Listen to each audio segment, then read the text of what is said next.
Before we start this episode of Krypton Report, I want to take a moment and just give a shout out here to our Patreon. I know what you're thinking. Gosh, everyone's asking for money, and I get it. But our Patreon is only $1. $1 a month. It helps us keep the podcast going. And what we do is we try to find interesting shows and topics and whatever we want to talk about. We've done, as of this little thing, our last recordings were on the Scream series. Brian and Tyler, that's me, do our own show where we record in the car, and it's kind of funny.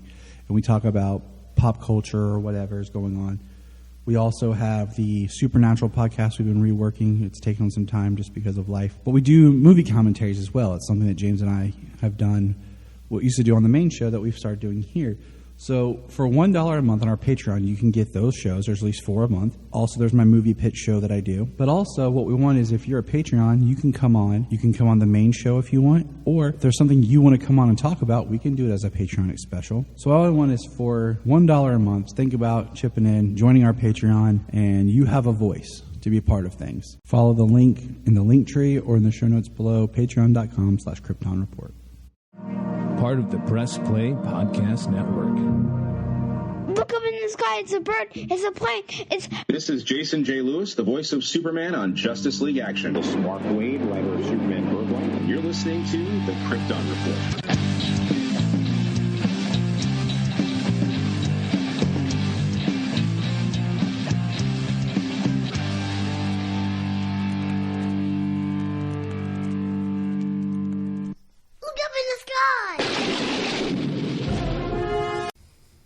All right, welcome to Flash Week.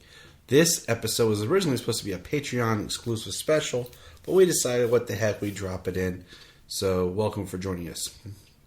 It is I, Tyler, and with me is my beautiful one. Not James, but Junia. Hi. The other beautiful one will probably be on the next episode. We'll see. Maybe. So, we decided to, since it's kind of funny, we thought, I want to do this one with Junia, partially because she's such a Mark Hamill fan. Yeah. Back in the 90s, for those people who don't know, there were places that you would go and you'd rent videotapes. There was Blockbuster. One you're very familiar with. And there were other mom and pop style, like Kroger's had their own video store. You know, like, what? Well, that's where my grandma rented videos at Kroger. Wow. And we rented a lot of videos at Farm Fresh there in Virginia. But they released, like we talked about before, the pilot was released in a VHS, kind of so you could rent it. It was like a made-for-TV movie. But then they released what was titled Flash 2, Revenge of the Trickster. They took the 2 episodes that featured Mark Hamill, the Trickster, and then Trial of the Trickster, and then basically edited them, put them together, and built it as like a second TV movie and sold it where you could rent it at your local video store. So we thought we'd just kind of talk about that as a bonus episode, which is kind of just fun. So Mark Hamill, who is known for that one small movie, you've maybe heard of it, called Star Wars. You heard of that? You ever heard of that, Junia? I think I've heard something about it. Something about Force, lightsabers. I don't know. Mm-hmm. You're not my father. Yeah. But you are my father. Yeah, something about dads. Now, what's fun is this episode was in 1991. Well, they both were. But in the episode, we meet... Guess what? I was born that year. Yeah. In the episode, we meet... We meet James Jesse, and he is psychotic, and he's going after Megan Lockwood, who is this private eye, tough girl type that Barry is... Not a damsel in distress, as she says. Yeah, attracted to. And it's slowly like James goes from being like this actor, deceptive, creepy guy to being, like a costumed villain. One of the interesting things was the Trickster episode was like the first episode, if I remember correctly, that delved with being a supervillain. Like they stayed away from it in the show, but then the Trickster was like their biggest one, especially also because it was Mark Hamill, who then later would go on to voice the Trickster in the animated DC film or Justice League cartoon. So he just kind of, there's an episode of Justice League Action that's hilarious because it's Mark Hamill driving a cab that the Joker gets in and the Trickster. So it's Mark talking to Mark, talking to Mark. I love it. And his, like you just said, his Trickster is so interesting because To say the least. his Trickster is great. And, he would revive. What's so funny is, like, these episodes are almost like prequels in a way to the episodes that would come later in the Flash 2014 series. Because you have Mark Hamill being Jesse James again. Mm-hmm. Or James Jesse, my bad. Yeah. It's late. It's flip-flopped. They reference him terrorizing Central City. Mm-hmm. They go to his hideout, which is the same hideout that we saw in this. And then later, the actress who played Prank comes back, and we find that the current Trickster is their child. Wow. So they both come back. And even Billows is the mayor, who's the cop in this. That's funny. So, like, it's this very wink, nod, kind of thing going on. But That's then, a little bit more than a wink and a nod. But then you have the great episode of Mark Hamill cameos in. It's in season 3, where he's the Trickster of Earth 3 fighting Jay Garrick, John Wesley Shipp. He's got purple hair, and he's very much more menacing and Joker-esque. Yeah, I remember that one. So, but what's so interesting, and you brought it up, because, Junia, give everyone, what's your, like, little history that you've had with the John Wesley Shipp version of The Flash? Not a lot. Not a lot at all. You and I have watched, like, one other episode prior to this episode. I remember, actually, it was, like, a couple of years back, you were like, hey, watch this. And we kind of laughed about it together and stuff. I heard about it before. Like, my parents kind of talked about it on and off here and there, but like I said, I was born in 1991, so it really wasn't anything that was very prominent for me. But the way that I heard about it the most was through, like, family members and stuff. So, but I heard about it. I didn't really watch it until I sat with you. Well, I mean, I don't even remember what episode we watched. I just remember the beginning of it, and us talking about it, and, like, we talked about the score and stuff like that. It was probably like 8 years ago. It's been a while. Because I bought this season. I found it one day. It was shortly after Solomon was born. Okay. I was at Walmart, and they had the whole DVD collection for $10. And I bought it as one of those things that I would watch at night when I was up with him. Yeah, 8 years ago, a couple of years ago. It's all relevant. Since 2020, everything's. I mean, because I had never seen the whole series, right? Because they moved it around and it was young, and I saw the pilot, and I saw one of the Trickster. I think the first one. It's hard to say because I just remember Mark Hamill. But what's interesting about this film, so to speak, is its nature of... So you brought up the music. Mm-hmm. So the film, the TV series, The Flash, came in 90. The year after Tim Burton's Batman. Okay. And it was kind of like, oh, that was hot, so what could we do on TV? And they decided to produce a Flash TV series very much similar to Tim Burton's Batman. Right. Okay? And the music. Danny Elfman came on, wrote the score, the theme for The Flash, but then this lady named Shirley Walker wrote all the other music for this. But do you know what Shirley Walker would go to do? What? Batman the Animated Series. Yup, that makes a lot of sense. Because when I told Tyler, as I'm sitting here and I'm listening to the score and whatnot, I hear Batman the Animated Series more than anything else. Like, I literally, as we were sitting here watching it, I added the dun dun dun dun dun, whatever that part right there is. You can hear it in your head. So you can definitely hear where Shirley Walker would come in and reorchestrate things for Batman the Animated Series. Then you have Mark Hamill, who, of course, would go on to be the Joker on Batman Animated Series. Because he's Mark freaking Hamill. And his Trickster is very proto-Joker. But there's somebody else in this that I told you to look at and tell me what you thought of, because it really felt like maybe Paul Dini saw this episode and was like, I'm going to create a character. Oh yeah, Prank for sure, because the relationship between, actually it was almost uncanny in the way that it was brought up in this episode, or they were displayed in this episode. Prank and the Trickster are a lot like the Joker and Harley Quinn in Batman the Animated Series. This is before Harley Quinn was even created. Yeah.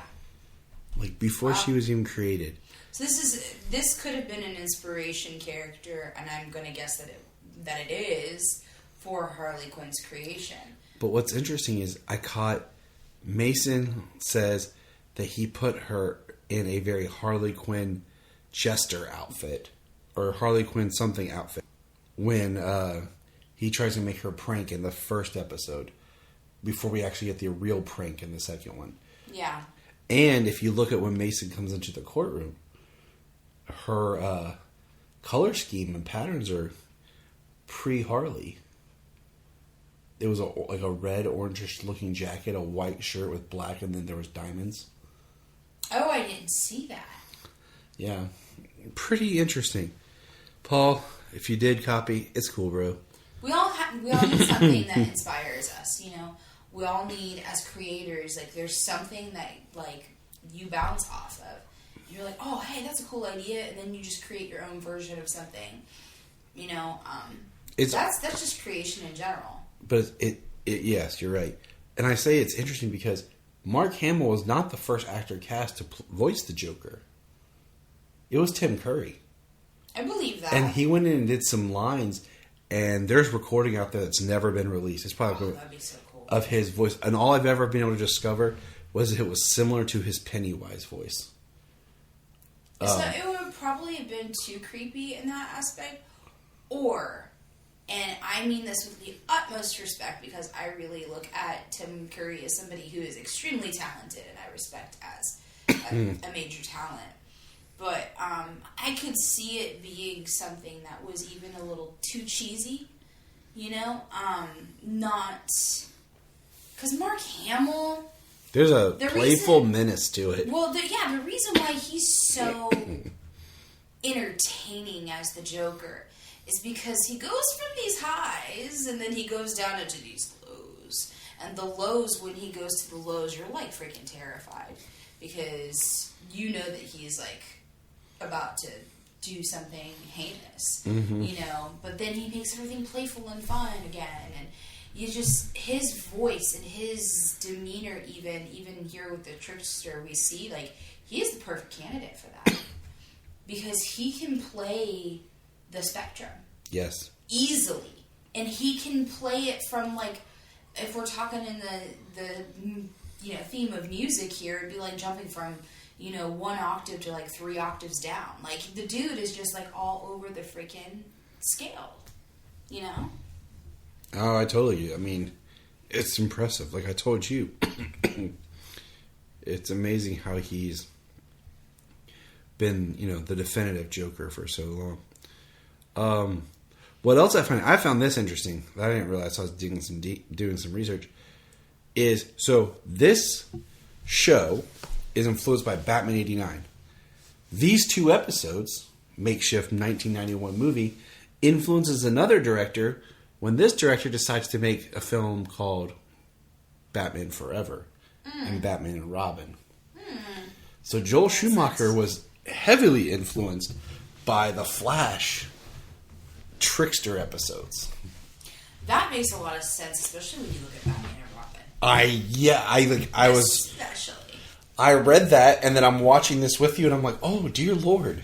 Like, even some of the stuff, just thinking about how over-the-top Tommy Lee Jones is as Two-Face, and I'm like, oh, wow. Should have just got Mark Hamill to do it. See, that's a whole other episode that we could go into, but, like, not that I don't appreciate Tommy Lee Jones, but it just feels like his character shouldn't have been that out there. Oh, he felt should. like he was so out there. He almost felt like he was trying to be a Joker. Because that's the problem, is everyone saw the Joker and Jack Nicholson decided, oh, that's how you do these type of characters. They didn't really study their character. But yeah, exactly. Anyways. Jack Nicholson? Yeah. Oh. Solomon and I just watched Batman 89 today. I thought you were meaning Tommy Lee Jones. I'm sorry. Yeah, Tommy Lee Jones looked at Jack Nicholson and was like, oh, that's how you act like a comic book character. And just went, okay, we just go over the top and crazy. But, you know, I enjoy this show for what it is. Mm. I do have a fun spot in my, vague childhood collective because I saw a few episodes and it was neat. And, watching this with you now, it's like so many 90s. And I think some of the fun is just, as Flash fans, seeing, how many people... Okay, in this one episode, we have Julio, Barry, Tina, the Trickster, Prank, and the police officer. That's 6 actors in this episode who then reappear in the 2014 Flash series. All playing almost the same character. I have a question for you. Yeah. So one of the things that I noticed in this episode is somebody who's not familiar with the series and whatnot, or even the Flash comics of the time, was it common or was it accurate to Barry's character for him to be somebody who is kind of we'll call him a player? Player. Well, the problem is, and this is something Brian and I talked about, was at the time, Barry Allen's dead. It's all Wally West. It's all early Wally West in the comic. I mean, his suit on here is almost a Wally. It is more Wally West style. The only difference is Barry's lightning bolt has the 2 zigs in it, whereas Wally just has a 1 zig in it. And then Wally always had small white eye holes, and this Barry's are a little bit wider. Okay. And other than that, you're pretty much looking at a Wally West costume.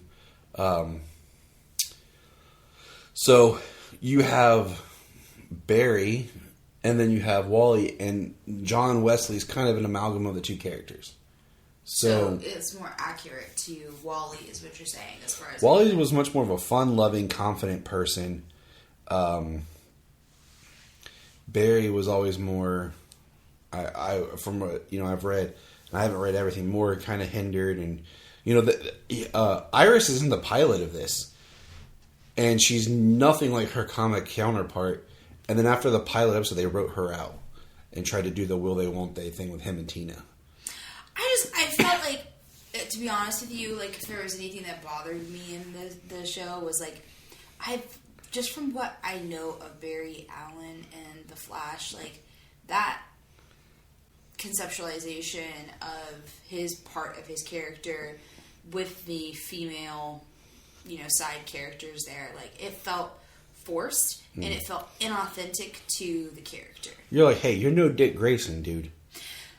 Right. You're supposed to be like. I would expect this from Bruce Wayne. I wouldn't expect this from, Barry Allen.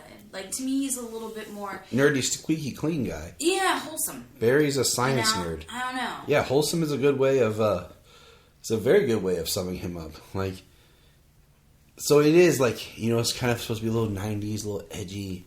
Yeah, I mean, I could feel them kind of pushing the romance too, and I think that irritated me slightly because it was like, for me, that's like not why I'm there. But in order to sell something like that in the 90s, I would assume that you would have to push the romance angle more. So I'm not going to knock it, but at the same time, it's just kind of like, man, that just didn't feel authentic. It didn't feel real or right. I have not looked, but just watching this, knowing that it was filmed in a backlot and everything, some of the shots remind me of the backlot set from Lois and Clark, and I'm kind of curious. But speaking of Lois and Clark, did you see who else appeared in this episode at the policeman's costume ball? Oh, yes. Yes. Did not The catch man it. in blue himself, Mr. Superman. Superman is referenced. One of the police officers is dressed as Superman. So Superman exists in this continuity on this Earth somewhere. The Earth 90. We know this is Earth 90, Junia. Mm-hmm. So we know that at least one other superhero exists because somebody is dressed like him. So that was funny. I didn't catch that before. That was pretty funny. Now let's see. I have to say that the cop's costume of him coming in as the Flash was freaking hilarious. It was like Zorro meets the Flash. It was so funny to me. Oh, yeah. And then she's like, you're like number 11. And he looks around, there's like A bunch of people dressed as the Flash. Different versions of it. I did like, okay, so what I found interesting too is they do the Jesse leaves a James Jesse for a dyslexic person sucks. Leaves a bomb, and it has a statue of Mercury, which is a callback to the style of Jay Garrick, but it's exactly how Alex Ross would later draw the Flash, who is Jay Garrick in Kingdom Come. Yep. Where he's just like energy. Yep. So I thought that was just very interesting. It makes me kind of want to Alex Ross, were you inspired by this? Because, it is reciprocal with being inspired by the TV series to the comics and the comics, to the shows. And especially when you didn't have that much content back then. Oh, yeah. You know what I mean? Like, when there wasn't very many examples of that kind of thing, you would look at something like this and you would be like, that's everything, and you base your ideas off of that. What stinks is this show could have been a big hit had they kept not changing the night that it was on. Because it had trouble in the ratings because it kept changing when it was aired, and you got great guest stars like Mark Hamill. And the thing is, a lot of times these comic book shows did well when there was only like one or two on, because every fan of the comic book or whatever would watch them just because we had something. And recently, and I say recently because so many have been canceled and all that, there was a plethora of comic book shows on TV, and it was like you could pick and choose. And there still are a good bit, but there's as far as DC shows, it's only like down to 3, with a few like you have Sandman, which is technically DC, but not really like what you think of when you think of DC. So, anyways. The Trial, Revenge / The Trickster it's fun. Like, Mark Hamill is great. At the very end, when he's in his cell and they're like panning back from his cell, like he sewed the Joker right there. I told Tyler, I was like, he would have made a fantastic live action Joker had he had the opportunity at that time. Yes. And it's weird because, you did have, everyone's like Jack Nicholson for Joker in '89, and I need to finish reading that book, that other Michael Uslan book that I have. I need to do that as soon as I finish Voices from Krypton, because Mark Hamill wasn't like an unknown dude. He was Luke Skywalker, and you were just coming off Return of the Jedi. Right. It's not like it's like, hey, who's that guy? He was in something, wasn't he? Where he had like a light thing, But no, I highly recommend, what stinks is the CW Seed used to be a streaming thing, and then they put a lot of stuff that was on CW Seed. It was like all these shows that the CW picked up that were theirs or not theirs, and they would stream it, and it doesn't exist anymore.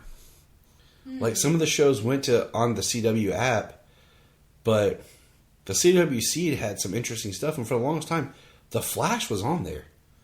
And so, and I'll say this, and I've said this many times, I miss DC Universe. And before anyone gets up on my grill, Max, since now that HBO Max is Max, they sold off some of their stuff. You're starting to see DC stuff pop back up on Netflix again. But DC Universe was everything. They put everything there.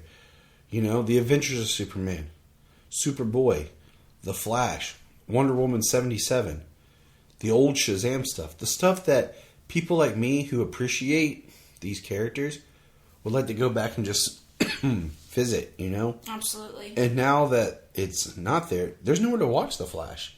If you don't own it, you're not streaming it anywhere. Yeah. And it's getting harder to find because to buy. And so I'm lucky I got our copy for $10. But any other final thoughts, Ju? My love, my sweet thing. I think it's fun. I think it was a fun episode to watch. You can get through some of the romance parts for myself. And it's crazy, too, because I actually don't mind romance in these kinds of shows, but it felt just a little bit overly saturated with it, so. I mean, honestly, if I were to really go back and, like, edit this down more, I would go back and remove most of the romance of Mason or Megan Lockhart. Did I keep saying Mason? Yeah. Okay, so I'm tired. It's late. I was talking to Lois and Clark earlier. Mason was a maid for Lois and Clark attorney. That was a love interest for Clark that ends up getting murdered. We're talking about Megan. Yeah. So I was too many M's for characters that were created for TV shows, not comic book characters at this late hour. But we have to record when we can because the kids are asleep. Yay. I would cut out a lot of her early stuff. I would retweak some things and make it tighter and more Mark Hamill focused. Yeah. Because when he's on screen, it's interesting. Yeah, he sells it. John Wesley Shipp's doing his thing, doing a good job, but Hamill looks like he's having a blast. He knows the assignment. He's bringing the character to life. Yes, absolutely. Look up in the sky. We just want to say, if you've enjoyed this podcast, please check out other podcasts on the Press Play Podcast Network. We're going to press pause and hear a few words from our other podcasts on Press Play Podcast Network. Hello, Brooks here with the Books with Brooks monthly book club podcast. Here's how Books with Brooks works. We read one book a month, and then we talk about it. Classics like Stephen King's The Shining, debut novels like We Are the Brennans by Tracy Lang, and tons of other compelling, life-changing stories, one book and 1 month at a time. So come read along with us, and then listen in. If you are like Tyler and James and can't get enough super talk, check out these other podcasts. Digging for Kryptonite, Supergirl Radio, The Last Sons of Krypton, The Superboy Legacy Podcast, All-Star Superfans, Superman the Animated Podcast, The Aspiring Kryptonians, Always Hold On to Smallville, The Geek of Steel, and Truth, Justice, and Hope. Remember to check out Krypton Report on all social media platforms. Go to linktree.com/Krypton Report. You find all of our reports. This is Dan Jurgens, and if you want to have a good time, keep listening to the Krypton Report.